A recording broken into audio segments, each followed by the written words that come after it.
예수 그리스도께서 죄의 문제를 해결하셨기 때문에 인간은 예수 그리스도를 믿고 방향을 하나님께로 돌려서 하나님이 나의 주인이심을 인정하고 살면 다시 생명을 얻는 것입니다.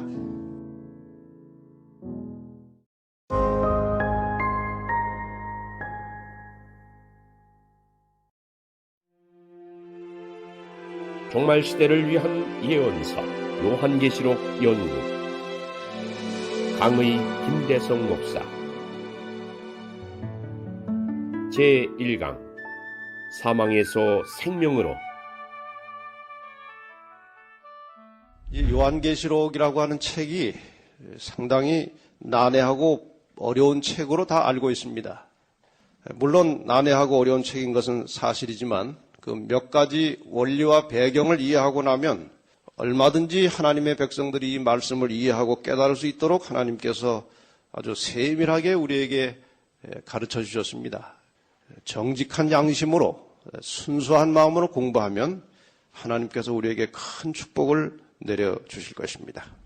미국 개척 시대에 일어났던 일로 전해 내려오는 한 이야기를 먼저 드리겠습니다. 미국 초기 역사에 이 동부와 서부를 가로지르는 철로가 놓여졌고 그 철로로 아주 여러 날 만에 한 번씩 기차가 횡단을 했습니다. 한 아주머니가 진보다리를 하나 이고 또 아이를 업고 그 기차를 탔습니다. 물론 초행길이었습니다. 본인이 가야 할 목적지의 역 이름은 알고 있었지만 거기가 어딘지는 도무지 알 수 없었습니다. 그래서 지나가던 차장에게 부탁을 했습니다. 제가 어느 역까지 가는데 그 역에 가까이 오면 저를 좀 깨우쳐서 잘 내리도록 해달라고 부탁을 했습니다. 그랬더니 그 앞에 앉아있던 신사 한 분이 아주머니 제가 이 길을 늘 다니는 길이기 때문에 제가 잘 알고 있습니다. 그러니까 제가 가르쳐 드릴 테니까 안심하고 쉬십시오. 한참을 이제 갔습니다. 근데 어느 역에 섰고 그 다음에 다시 그 기차가 섰습니다. 이 신사분이 아주머니에게 아주머니 여기가 바로 그 역입니다. 내리시죠. 그래서 좀 컴컴하고 이상하지만 그 길을 잘 안다고 하는 사람이 내리라고 하니까 아이를 둘러엎고 짐을 들고 내렸습니다. 그리고 잠시 후에 기차가 다시 출발했습니다. 그런데 얼마 후에 차장이 왔습니다. 아주머니가 없어요. 그래서 그 앞에 앉아있던 분에게 이 아주머니 어디 가셨습니까? 아니 좀 전에 거기 기차가 한번 섰는데 그 역이 그 아주머니 내리려고 하던 역 아닙니까? 아, 그 역이 아닙니다. 거기는 그저 기차에 약간 이상이 생겨가지고 잠깐 그냥 섰던 곳이지 거기 사람도 아무도 없는 벌판이고 역이 아닌데 왜 거기를 내리라고 하셨습니까? 굉장히 추운 날씨였습니다. 다시 기차를 돌려서 먼저 섰던 곳으로 갔습니다. 가보니까 그 아이와 어머니가 추위에 얼어 죽어 있었습니다. 이 신사는 전혀 나쁜 의도로 그렇게 한 것이 아닙니다. 그 아주머니를 도와주려고 한 것이고 자기 상식으로는 거기 섰던 역, 그 다음 역이 분명히 그 역이 맞는 겁니다. 전혀 악의로 한 것이 아니지만 그 신사가 잘못 알고 가르쳐준 그 한마디 말 때문에 두 사람이 죽은 것입니다. 이러한 일은 이 신앙의 세계에도 얼마든지 있을 수 있는 일입니다. 마태복음 15장 14절에 보면 예수님께서 소경이 소경을 인도하면 둘 다 구덩이에 빠진다고 말씀하셨습니다.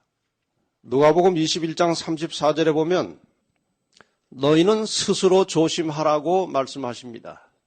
스스로 조심하라. 그리고 요한복음 5장 39절에는 너희가 성경에서 영생을 얻는 줄 생각하고 성경을 상고하거니와 이 성경이 곧 내게 대하여 증거하는 것이로다 하고 예수님께서 말씀하셨습니다. 이 세 성경절을 잘 생각해 보시면 우리의 영원한 운명이 걸린 우리의 신앙을 사람에게 맡기면 안 된다는 것입니다.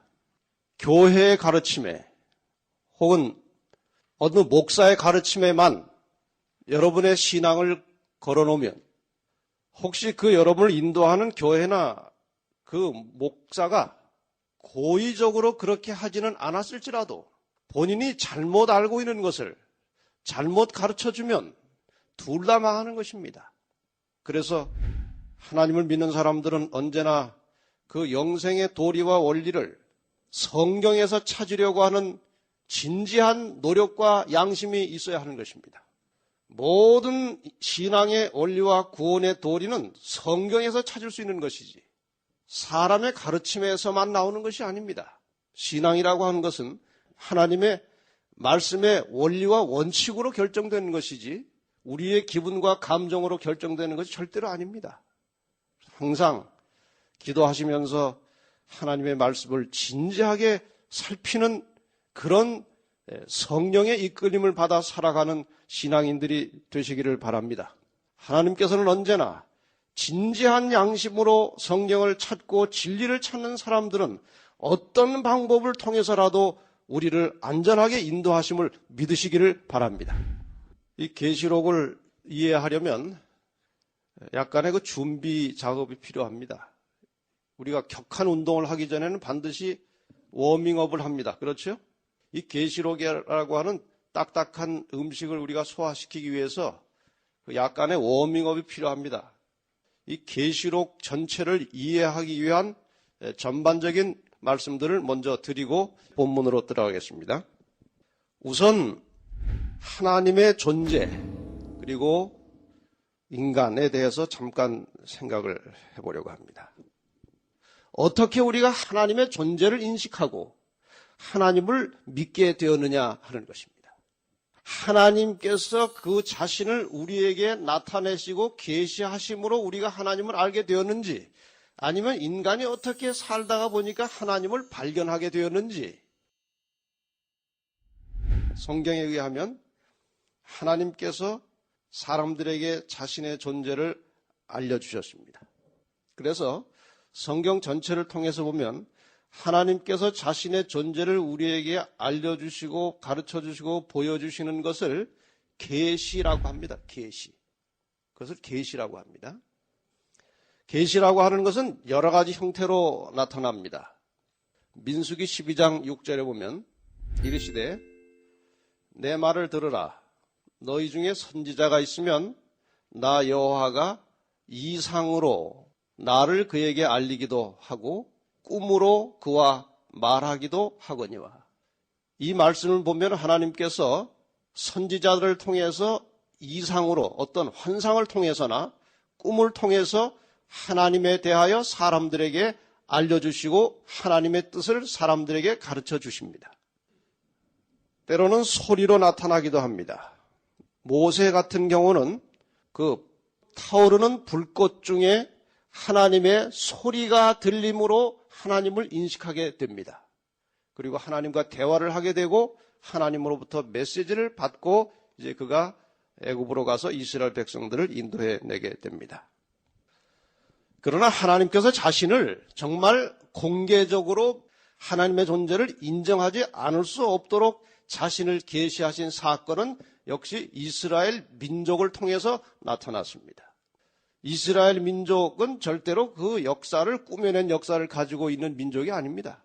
애굽에서 시작된 그 국가적 이스라엘을 통해서 하나님께서는 자신을 여러 가지 모양으로 나타내시고 보여주시고 하나님이 어떤 분이신지, 하나님이 사람과 어떤 관계를 맺고 살고 싶어 하시는지, 그리고 하나님께서 사람들에 대하여 어떤 계획을 가지고 계시는지, 이런 모든 것들을 이스라엘 민족, 이스라엘 백성들을 통해서 우리에게 가르쳐 주셨습니다. 이스라엘 백성들이 애굽에서 탈출해서 홍해를 건너고 광야를 지나는 동안에 일어난 여러 가지 사건들 중에 시편 97편 6절에 보면 그 당시 하나님께서 십계명을 선포할 때의 장면을 이렇게 묘사했습니다. 하늘이 그 의를 선포하니 모든 백성이 그 영광을 보았도다. 여기서 의라고 하는 말은 여러 가지 그 원어와 문맥을 살펴보면 틀림없이 십계명을 말하고 있는 것입니다. 하나님께서 시내산에서 십계명을 선포하실 때 모든 백성이 그 하나님의 영광을 보았습니다. 하나님의 존재를 의심하지 않고 받아들일 수 있도록 되었다는 것입니다. 이외에도 여러 가지 기적적인 현상과 사건을 통해서 하나님께서 자신의 존재와 그분의 뜻을 이스라엘 백성들, 하나님 백성들에게 알려주셨습니다. 그래서 하나님의 존재에 대하여 가장 확실하게 실증하고 있는 사람들은 하나님을 직접 경험하고 체험한 조상들로부터 구전이나 쓰여진 글을 통해서 하나님을 배우게 된 이스라엘 백성들, 또 요즘 흔히 하는 말로 하면 유대인들이야말로 하나님의 존재를 가장 확실하게 증거하고 실증하고 있는 사람들입니다. 특별히 이 성경책이야말로 하나님의 존재를 우리에게 확실하게 가르쳐주고 있습니다. 이 성경 속에는 무수하게 많은 기절 속에 나 여호와가 말하노라, 여호와께서 말씀하여 가라사대, 이런 여러 가지 표현을 통해서 하나님께서 얼마나 실제적으로 사람들에게 접근하시고 말씀하셨는지 그 모든 내용들을 생생하게 우리에게 가르쳐주고 있습니다. 또 한 가지, 우리 인간들에게 하나님이 어떤 분이신지를 가장 확실하게 보여주시고 가르쳐주신 분은 예수 그리스도이십니다. 예수님은 원래 하나님이신 분입니다. 그 하나님이신 분이 인간이 되셔서 이 땅에 나타나셨습니다. 요한복음 1장에 보면은 말씀이 육신이 되어 우리 가운데 거하심에, 그런 표현이 나옵니다. 그것은 상당히 철학적인 표현입니다. 어떤 면에서. 이 요한이 요한복음을 쓸 때에는 이 요한복음을 보게 될 헬라의 철학자들, 지식인들을 염두에 두고 요한복음을 썼기 때문에 요한복음은 굉장히 심오한 내용으로 구성되어 있습니다. 그래서 서두부터가 만만치 않아요. 태초에 말씀이 계시니라. 이 말씀이 육신이 되었다고 했습니다. 이것은 어떤 의미인가 하면은 하나님의 생각, 하나님의 뜻, 인간을 향하신 하나님의 의도, 이런 모든 것이 모양을 가지고 세상에 나타난 분이 계시는데 그분이 바로 예수 그리스도이십니다. 제자 중에 하나가 예수님께 하나님을 보여달라고 할 때 나를 본 자는 아버지를 본 것이라고 말씀하셨습니다. 예수님께서 하신 모든 말씀은 스스로 한 것이 아니라 아버지께 받아 말한 것이라고 늘 강조하셨습니다. 그리고 예수님께서 하시는 모든 일이 곧 하나님이 하시는 일이었고, 예수님께서 사람들에게 보여주신 그 사랑과 깊은 자비와 은혜스러운 모습이 바로 하나님이셨습니다. 그래서 예수님이야말로 이 땅에 보여진 하나님으로 나타난 분입니다. 여러 가지 같지 않은 방법으로 하나님은 자신을 우리에게 계시해 주셨습니다. 세종대왕이 우리나라에 있었다는 사실을 여러분 믿으십니까? 안 믿으십니까? 세종대왕을 돈에서 말고 실제로 보신 분 계십니까? 세종대왕을 우리 중에 아무도 본 사람이 없습니다. 그러나 여기 계신 분 중에 한 사람도 세종대왕이 우리나라에 있었다는 사실 자체를 의심하는 사람은 아무도 없습니다. 세종대왕과 같이 살았던, 세종대왕을 같이 경험했던 사람들이 쓴 역사적 글을 보고 우리가 세종대왕의 존재를 믿는 것입니다. 한글을 만들었다고 했는데 한글이 지금 있어요, 없어요? 있는 것을 보니 이 한글을 만든 분이 분명히 세종대왕이고 그 세종대왕은 있었을 것이라고 우리가 1점도 의심하지 않고 다 믿습니다. 보진 못했지만 우리가 하나님을 믿는 원리도 마찬가지입니다. 이 성경은 증언입니다.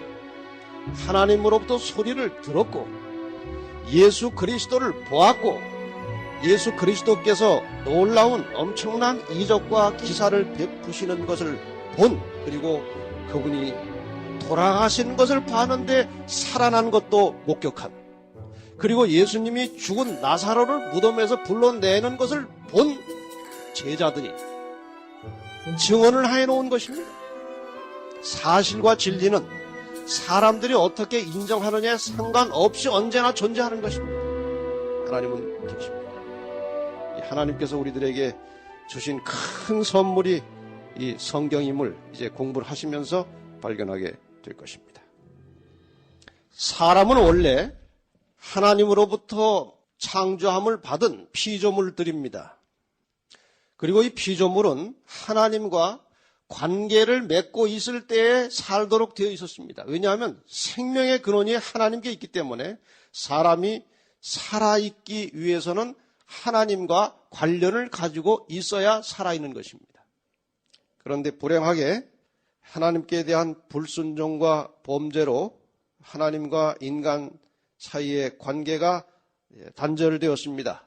하나님과 인간이 서로 마주보고 생명을 주시고 생명을 받아서 살게 되어 있었는데 이 사이에 죄가 들어왔고 이 죄 때문에 사람이 숨었습니다. 이래서 인간이 죽게 된 것입니다. 생명의 근원으로부터 등을 돌렸기 때문에 인간이 죽는 것입니다. 그러면 사는 방법은 간단합니다. 다시 하나님께로 돌아가면 사는 것입니다.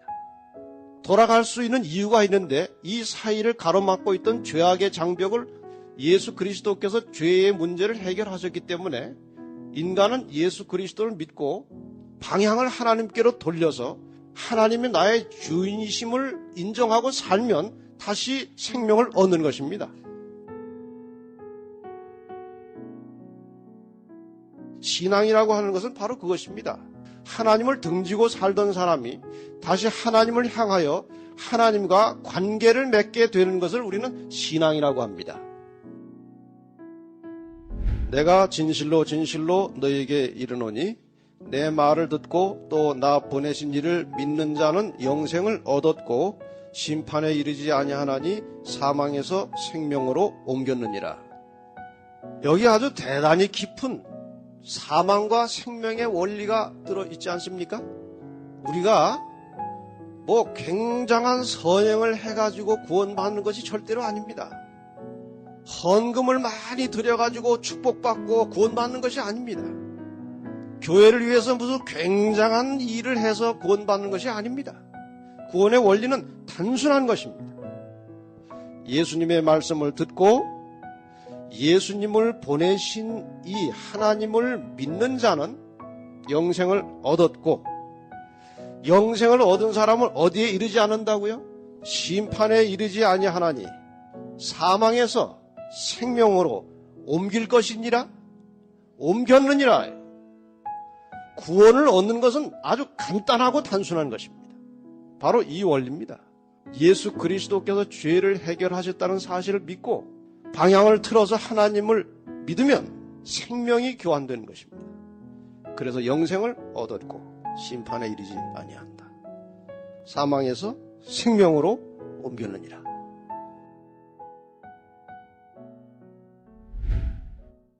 조금 더 구체적으로 그 믿음의 내용에 대해서 확인해 보겠습니다. 히브리 11장 6절 믿음이 없이는 기쁘시게 못하나니 하나님께 나아가는 자는 반드시 그가 계신 것과 또한 그가 자기를 찾는 자들에게 상 주시는 이심을 믿어야 할지니라. 사망에서 생명으로 이끌어가는 믿음은 그 요소가 두 가지입니다. 하나님께 나아가는 자는 반드시 그가 계신 것과 또한 자기를 찾는 자들에게 상 주시는 이심을, 이 상이 무슨 상인가요? 영생이라고 하는 상급입니다. 상 주시는 이심을 믿어야 할지니라. 두 가지만 믿으면 되는 것입니다. 일단 하나님이 계신 것 믿으십니까?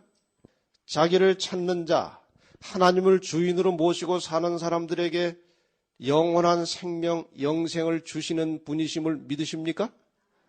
그러면 그것이 믿음이고 그 믿음에 의해서 우리는 구원을 받은 것이고 그 구원은 곧 영생이라고 하는 것입니다.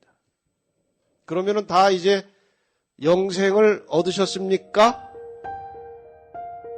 영생은 이렇게 해서 얻어지는 것입니다. 거저 주어지는 것입니다. 하나님과 단절된 관계를 다시 회복하고 그분이 나의 창조주요, 그분이 나의 주인이심을 인정하고 나의 모든 삶의 주권을 하나님께 맡기고 그 다음부터는 하나님의 뜻을 따라서 사는 것을 바랍니다. 우리가 성경 말씀에 나온 여러 가지 하나님이 주신 말씀들에 순종하면서 살아가는 것은 구원을 받기 위해서 하는 것이다.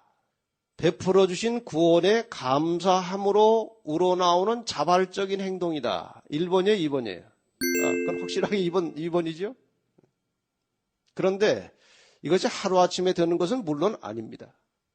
한국 살던 사람이 일본에 이민을 갔습니다. 일본법을 한국에서 다 외우고 지켜가지고 합격해야 이민 갈 수 있습니까? 그냥 본인이 신청해서 적당한 절차를 밟으면 갑니까? 뭐 법 같은 거 다 몰라도 상관없습니다. 적당한 절차를 따라서 이민을 가면 이제 일본에 도착하는과 동시에 일본 국민이 된 것입니다. 그런데 일본에서 하는 여러 가지 음식이나 생활 습관이 한국하고 안 맞는 것들이 있어요, 없어요? 있지요? 그런 것들은 한국식대로 고집을 해야 되겠습니까? 일본 방법을 좀 따라가야 되겠습니까? 예. 우선 교통법규부터 달라요. 우리나라는 운전대가 자동차 왼쪽에 있고 우측 통행하지요? 일본은 자동차들이 운전대가 오른쪽에 있고 길은 좌측 통행을 합니다. 불편해요? 편리해요? 우리나라 사람이 가면. 불편하지만 일본에 도착했으면 일본 교통법규를 따라가도록 자꾸 자기를 훈련시켜야 되는 것입니다. 그게 편할 날이 옵니다. 마찬가지로 우리가 이 죄된 세상에서 내 마음대로, 내 욕심대로, 내 본능대로 살다가 하나님 백성이 된 후에 하나님 뜻을 따라 살다 보면 불편하고 어려운 것들이 많이 있습니다. 그런데 불편하고 어려운 것이 잠시는 불편하고 어렵지만 계속해서 그렇게 하다 보면 그것이 훨씬 사람의 체질에 원래 맞는 것입니다. 우리가 죄인의 체질에 길들여져서 그렇지 원래는 성경에 하나님께서 하신 말씀이 우리들에게 다 적절하게 어울리고 더 조화가 되는 말씀들이었습니다. 사람이 어떤 생각을 가지고 어떻게 살 때에 건강하고 행복한지를 하나님만큼 아시는 존재가 없어요. 그래서 성경에 말씀하신 하나님의 이 뜻을 따라 살면 처음에는 불편하지만 나중에는 굉장히 편안하고 그것이 우리에게 건강을 주고 그 결과는 아주 행복하게 되는 것입니다.